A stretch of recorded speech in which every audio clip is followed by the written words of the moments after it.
You know, most of the code we write lives in this world of absolute certainty, right? You give it an input, you get the exact same output every single time. But the real world, well, it isn't like that at all. It's messy, it's unpredictable.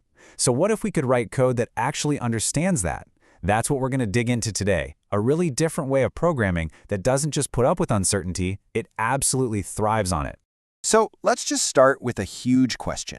We all know machine learning can be incredibly complicated. It usually means you need a deep background in stats and algorithms, but just imagine, for a second, if you, as a developer, could just describe a real-world problem in a few lines of code, and the computer would go and build the sophisticated statistical model for you.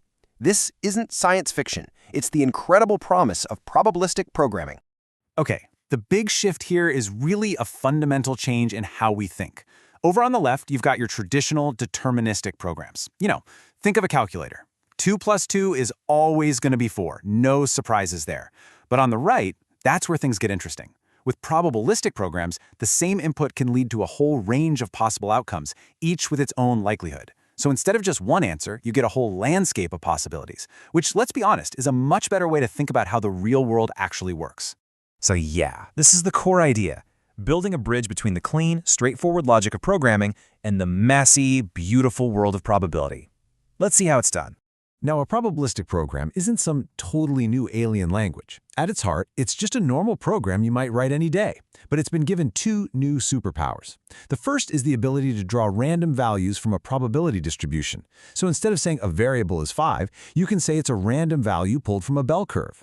And the second superpower is the ability to condition those values based on real-world observations. And it's that 1-2 punch that makes all of this so incredibly powerful. So let's dive a little deeper here. How exactly does a normal program get these two magic ingredients that turn it into such a sophisticated tool for modeling the world?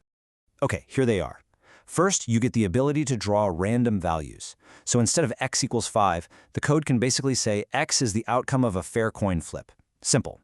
Second, and this is the really clever part, is the ability to observe. This is how we inject reality into our model. We get to tell the program, hey, listen up, I actually know for a fact that this specific thing happened. And believe it or not, that one command is the entire key to learning from data.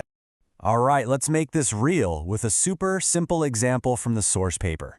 Imagine a program that does nothing more than flip 2 fair coins. Before we know anything, there are 4 equally likely things that can happen. Heads heads, heads tails, tails heads, and tails tails. Each one has a 1 in 4 shot. Simple enough, right? But now, watch what happens when we add just one more line of code, that observe statement. We tell the program, hey, only consider outcomes where at least one of the coins came up heads. Instantly, the possibility of getting 2 tails is just gone, wiped clean off the board, because it didn't happen in our observed reality, so the program just throws it out. That's that conditioning superpower in action. And this observe command, it really is the heart of how these programs learn. It's not some crazy complex algorithm doing all the heavy lifting. It's literally just about stating a fact and letting the program completely adjust its worldview based on that fact. And you can see the process so clearly here. We start with our 4 possibilities, each with a 25% chance. Then that observe statement comes in like a pair of scissors and just snips away the tails branch because it contradicts our evidence. But wait, now the probabilities for what's left don't add up to 100%. So the system takes one final critical step. It just normalizes them. It redistributes the probability evenly across what's left. So now, each of the 3 remaining outcomes has a 1/3 chance. The program has updated its beliefs based on evidence. It has literally learned something. Okay, so coin flips are great for getting your head around the basics. But how does this scale up to solve real, messy, complex problems? Let's look at a couple of fantastic real-world examples. First up, if you've ever played an online game, you have definitely seen this in action. How do matchmaking systems pair you up with players who are about as good as you are? Well, probabilistic programming is perfect for this, and it's the engine behind Microsoft's famous true skill system. What's so cool about this is how the model is put together.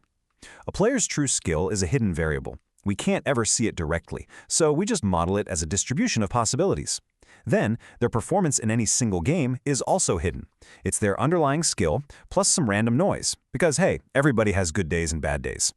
The only thing we actually get to see, the only piece of hard data, is the game's outcome. And that outcome, player A beat player B, that becomes our observe statement. With every single win or loss, the system updates its beliefs about the hidden skills of both players. And over thousands of games, this builds a remarkably accurate picture. Now let's switch gears to a totally different world, medical diagnostics. This is a place where uncertainty isn't just an inconvenience, it can have life or death consequences. So, doctors often use formulas to estimate things like kidney function from a patient's data. But what if that data isn't perfect? What if a lab result is just a little bit off, or somebody made a tiny typo when they were entering the patient's age? A probabilistic program can model this uncertainty directly. It takes all the standard inputs, but it also bakes in the possibility of these small errors. For instance, modeling a 1% chance that the patient's gender was typed in wrong. And then, it can answer a critical question. How likely is it that these tiny little potential errors could cascade into a major, significant change in the diagnosis? That is absolutely crucial for understanding how reliable a clinical decision really is. So when you step back and you look at all of this, what does it really mean for the future? Well, the vision here is both incredibly exciting and just deeply ambitious. This quote from the paper, it just says it all. The goal is to get the power of machine learning into the hands of every single developer. You bring the domain knowledge, whether you're an expert in gaming, medicine, finance, whatever, and the programming language handles all the complex statistical machinery behind the scenes. It's about empowering experts to build their own custom models without needing a PhD in statistics to get it done. And that leaves us with a final massive thought to chew on. If we lower the barrier to entry this dramatically, if any developer can write code that reasons with uncertainty as easily as they write a for loop, what new frontiers are we going to unlock? What problems that seem completely impossible today might suddenly become solvable tomorrow? The possibilities are truly staggering. Thanks for tuning in.